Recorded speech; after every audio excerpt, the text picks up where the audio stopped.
हम देखते हैं कि बांदू अपने आप को फ्यूचर में पाता है। वो अपने बेटे सियोजिन के बारे में पूछता है। जैसे ही मुड़ के देखता है, जिंजो गायब होती है। बांदू की माँ उसे नींद से जगा देती है। हमें पता चलता है कि वो सपना देख रहा था, वो कभी फ्यूचर में गया ही नहीं, वो अभी भी 1999 में है। यहाँ जिंजो भी सुबह अपनी माँ को संडे को एक साथ बाहर जाने को कहती है। उसकी माँ न्यूज़पेपर में किसी का सुसाइड देखकर डर जाती है। सोचती है कहीं जिंजो भी तो सुसाइड नहीं करने वाली। उसका रूम भी चेक करती है। जिंजो की बहन कहती है कुछ भी सोच रही हो। जब बांदू कॉलेज जा रहा होता है, डॉक्टर पार्क की एक्स गर्लफ्रेंड बांदू को लिफ्ट देती है। बांदू सोचता है अगर ये इतनी अमीर नहीं होती, डॉक्टर पार्क कभी इसके पीछे नहीं पड़ता। किम कहती है मुझे बचाने के लिए थैंक यू। बांदू कहता है मुझे भी तो डॉक्टर पार्क से बदला लेना था, उसने मुझे बहुत परेशान किया।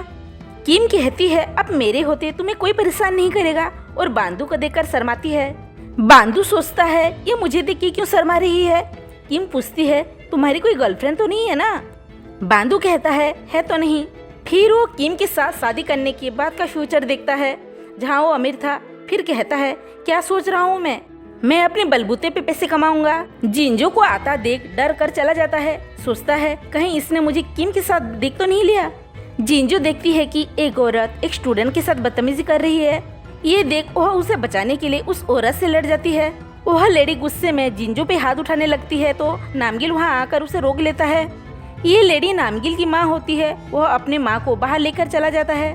क्लास में गोदू कहता है कि कॉलेज वाले बहुत पैसे लूट रहे हैं, रहने का, खाने का। ये सुन जिंजो नामगिल को कहती है कि गोदू कुछ भी बकवास कर रहा है और उसके माँ से किए हुए बर्ताव के लिए माफी मांगती है। नामगिल कहता है किसकी मॉम, मेरी कोई माँ नहीं है। ये कहकर चला जाता है। जिंजो सोचती है मुझे कैसे पता होता वो उसकी माँ है, और ये बात छुपाने की क्या जरूरत है।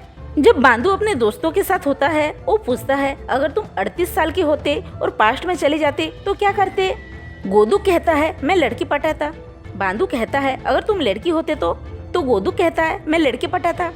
बांदू टेबल पर रखा हुआ शॉर्ट ट्रिप का पोस्टर देखता है और ट्रिप जाने का प्लान बनाता है। वह अपने पापा का गाड़ी चुरा कर सभी को पिक करता है।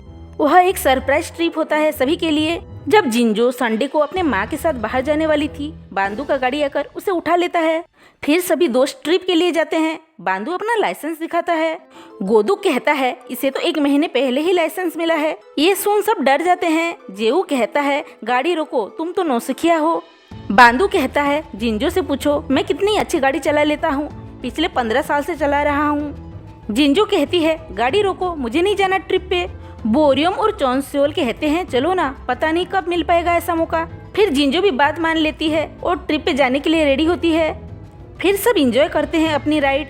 यहाँ जिंजो के माता पिता घूमने जाते हैं। पापा कहते हैं ऐसे कैसे ट्रिप पे चली गई, तुम्हें पता है क्या वो अपने दोस्तों के साथ गई है या फिर किसी और के साथ। उसकी माँ कहती है अच्छा होगा अगर वो अपने बॉयफ्रेंड के साथ होगी। उसके पापा कहते हैं मैंने अभी तक डिसाइड नहीं किया कि उसे वो अमीर लड़के के घर भेजना है या नहीं। मॉम पूछती है सियोजिन अमीर है क्या। पापा कहते हैं उसका नाम नामगिल है, वो कॉलेज के डायरेक्टर का बेटा है। ये सुन माँ कहती है क्या बकवास कर रहे हो, उसके जैसा अमीर लड़का मेरी बेटी से प्यार करेगा क्या। मुझे तो बांदू पसंद है, बहुत अच्छा लड़का है, देखने में भी अच्छा है, वह उसे कभी दुखी नहीं करेगा। यहाँ रात हो जाती है पर बांदू को उसका डेस्टिनेशन नहीं मिलता। बांदू कहता है एक टनल है, उसके पास ही वह जगह है। गोदुक मैप देखकर कहता है यहाँ आसपास कोई टनल नहीं। बांदू को याद आता है कि 1999 में वो टनल तो अभी तक बनी ही नहीं। सब रास्ता भूलकर गाड़ी को एक जगह पर रोक लेते हैं और वहाँ बारबेक्यू करते हैं, गाना गाते हैं और एंजॉय करते हैं। जब बोरियम और जेऊ गाना गाते हैं, जिंजो और बांदू उनकी वेडिंग डे याद करते हैं, जहाँ बोरियम और जेऊ उनके लिए ये गाना गाए थे। फिर सब वहीं सो जाते हैं। जब सुबह उठते हैं तब वह एक कंस्ट्रक्शन साइट होता है। वहाँ के वर्कर उन्हें उठाकर जाने को कहते हैं। फिर सब मिलकर बीच पे जाते हैं और वहाँ एंजॉय करते हैं। फिर बांदू जिंजो को पानी से भिगा देता है। जिंजो फिर बांदू के पीछे पड़ जाती है और सब फिर एंजॉय करते हैं। यहाँ जिंजो के पेरेंट्स जब पानी भर रहे होते हैं तब बांदू के पापा उनका बोतल हटा देते हैं और खुद पानी भरने लगते हैं। जिंजो की माँ और बांदू के पापा बहस करने लगते हैं। देखते ही देखते बांदू की माँ और जिंजो के पापा भी बहस करने लगते हैं और सब पानी एक दूसरे पे डालने लगते हैं और सब बच्चों की तरह लड़ने लगते हैं। यहाँ जब शाम को सारे फ्रेंड रेस्टोरेंट जा रहे होते हैं तब नामगिल वहाँ आ जाता है। तब चॉन्सोल कहती है कि उसने ही नामगिल को यहाँ बुलाया है। गोदुक पूछता है तुमने नामगिल को क्यों बुलाया, क्या तुम उसे पसंद करती हो। चोनसोल कहती है मैं नहीं बल्कि नामगिल जिंजो को पसंद करता है। जैसे ही मैंने उसे बताया कि जिंजो यहाँ है, वो यहाँ आ गया। तब बोरियम और जेऊ कपल टी शर्ट पहनकर आते हैं। कहते हैं 2 और रखा है, किसी को चाहिए क्या?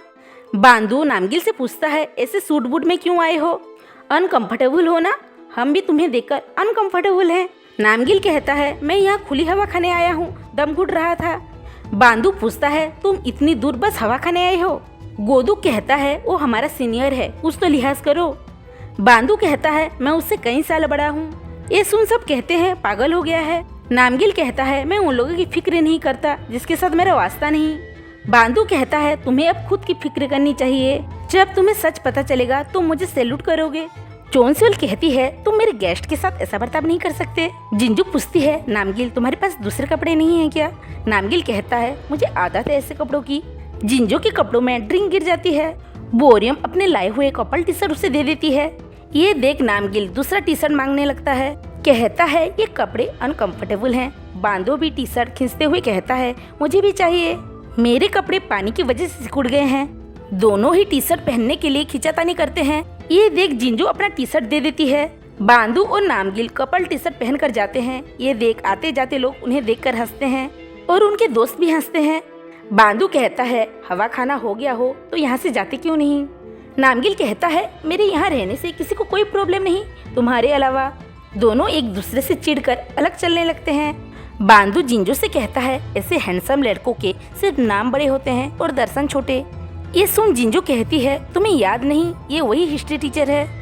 बांदू को याद आता है कि फ्यूचर में उसने टीवी पे नामगिल को देखा था। तब जिंजो ने बताया था कि ये लड़का मुझे पसंद करता था। बांदू को ये याद आता है। कहता है तुम ग्रेट हो इसीलिए ये कर रही हो क्योंकि वो अमीर है। जिंजो कहती है उसने ही पहले शुरुआत की थी, वैसे उसमें कोई कमी तो है नहीं, उसकी चॉइस ही बढ़िया है। और तुम अपने बारे में बताओ। डॉक्टर पार्क की गर्लफ्रेंड के साथ सुंदर अमीर लड़की और सुंदर लड़का। बांदू कहता है ऐसा कुछ भी नहीं है। बांदू गोदुक से पूछता है क्या तुमने जिंजो को देखा? गोदुक मना कर देता है। यहाँ नामगिल भी सबसे पूछता है। बोरियम कहती है शायद वो वक्त पे गई है। नामगिल जिंजो को ढूंढने चला जाता है और रास्ते पे जिंजो को देखता है। जिंजो कहती है मैं आसपास का नजारा देखने आई थी। नामगिल कहता है मुझे भी देखना है, चलो साथ चलते हैं। यहाँ बांदू भी जिंजो को ढूंढने जाता है। नामगिल और जिंजो एक खूबसूरत सी जगह पे जाते हैं जहाँ ढेर सारे जुगनू टिमटिमा रहे होते हैं। दोनों एक ब्रिज पे खड़े देख रहे होते हैं। नामगिल अपना जैकेट जिंजो को पहना देता है और उसके कंधे पे हाथ रख कर खड़ा होता है। ये सब बांदू दूर से देख रहा था। वह ये देखकर बहुत दुखी होता है। हम देखते हैं कि बांदू और जिंजो पहले यहाँ आ चुके होते हैं। बांदू ने जानबूझकर ये जगह चूज की होती है ताकि वह जिंजो को याद दिला सके। कहता है एक वक्त था जब मेरी पूरी दुनिया तुम्हारे इर्द गिर्द घूमती थी। जब सुबह होती है तो जिंजो बांदू के पास आकर पूछती है तो मुझे ढूंढ रहे थे। बांदू कहता है क्या तुम्हें ये जगह याद है? जिंजो कहती है थोड़ा बहुत याद है। जब सब घर वापस जा रहे होते हैं जिंजो बांदू से कहती है आज फिर ठीक से सेव नहीं किया ना? ये सब नामगिल भी सुन रहा था। बांदू नामगिल को सुनाने के लिए कहता है जिंजो को मेरी कितनी परवाह है। गाड़ी में चोनसोल सारा सामान आगे रख देती है और कहती है जगह नहीं है। जिंजो तुम नामगिल के साथ उसकी गाड़ी में चले जाओ। बांदू कहता है नहीं गाड़ी में बहुत जगह है, तुम बैठ जाओ। नामगिल को अकेले जाने दो, तुम अंदर बैठो। जिंजो फिर नामगिल के साथ उसकी गाड़ी में बैठ जाती है। यहाँ जब गोदुक और जेऊ चोनसोल से पूछते हैं तुमने ऐसा क्यों किया? बोरियम कहती है बहुत अच्छा किया, उनकी जोड़ी बना दी। चोनसोल बांदू की तरफ देखकर कहती है जिंजो को इस बार अच्छा लड़का मिलना चाहिए जो उसे खुश रखे, वो बहुत यंग है। ये सुन बोरियम कहती है पहले भी उसका कोई बॉयफ्रेंड था क्या? जब जिंजो और नामगिल एक गाड़ी में जा रहे होते हैं तब नामगिल पूछता है मैंने ठीक से सेव तो किया है ना? जिंजो कहती है क्लीन सेव है। शाम को जिंजो अपने माँ पापा को डांस करता देख बहुत खुश होती है। सुबह जब जिंजो की माँ जिंजो और उसकी बड़ी बहन को जूस देती है तब वह बिना पिए ही चली जाती है। जिंजो उसे रोक के कहती है माँ से ठीक से बात नहीं कर सकती क्या? तुम्हें क्या लगता है मॉम हमारे साथ हमेशा रहेगी? मॉम के अलावा कोई नहीं जो हमारे लिए जूस बनाए, नाश्ता बनाए। तुम्हें क्या लगता है तुम्हारे हस्बैंड या बच्चे तुम्हारे लिए ये सब करेंगे? उसकी बहन कहती है तुम्हें क्या लगता है मॉम बहुत जल्द मरने वाली है? जिंजो कहती है दुनिया में ऐसे बहुत से लोग हैं जिनके मॉम नहीं है, देखना बाद में तुम्हें पछतावा ना हो। यहाँ बांदू मौसम विभाग को फोन कर पूछता है अगला अर्थक्वेक कब है, तो उन्हें पता नहीं होता। फिर वो लाइब्रेरी जाकर टाइम ट्रैवल और टाइम स्लिप के किताब पढ़ता है। गार्डन में जिंजो जब खाना खा रही होती है तब नामगिल भी वहाँ आ जाता है। दोनों बैठकर बातें करते हैं। तब नामगिल के पेट से आवाज आता है। जिंजो अपना ब्रेकफास्ट उसे दे के कहती है खा लो। नामगिल कहता है मैं सुबह सुबह कुछ नहीं खाता। जिंजो उसे खाना पकड़ा कर कहती है मुझे कुछ नहीं पता, बस खाओ। सुबह सुबह नाश्ता करना चाहिए वरना एनर्जी कैसे मिलेगी। नामगिल फिर खाना खाने लगता है। जिंजो को गर्ल्स प्रॉब्लम हो जाता है। उसकी पीठ में दर्द भी होने लगता है। जब वो बाथरूम में जा रही होती है बांदो देखकर कहता है फिर से उसे वही प्रॉब्लम होने लगी। जिंजो बाथरूम में बैठकर अपने दोस्तों को फोन करने लगती है पर वो फोन नहीं उठाते। यहाँ बांदो मेडिकल स्टोर में जाकर उसके लिए मेडिसिन लाता है। तब जिंजो बांदो को फोन कर कहती है मुझे वो दवाई ला के दो। तब बांदो उसके लिए मेडिसिन और पैड खरीद लाता है। जब वो बाथरूम के आगे उसे देने के लिए खड़ा होता है तब उसके दोस्त उसे आकर धक्का दे देते हैं और मेडिसिन और पैड गिर जाता है। गोदुक पूछता है लड़कियों की चीजें तुम्हारे पास क्या कर रही है। बांदो बोरियम को देकर कहता है मैं जिंजो के लिए लाया था, उसे दे दो। जिंजो को जब दर्द होता है तो वो अकेले क्लासरूम में बैठ जाती है। तब बांदो आकर उसकी पीठ पे धीरे धीरे मारता है ताकि उसका दर्द कम हो जाए। हम देखते हैं कि फ्यूचर में जब भी जिंजो को दर्द होता बांदो रात भर जाकर उसका ख्याल रखता।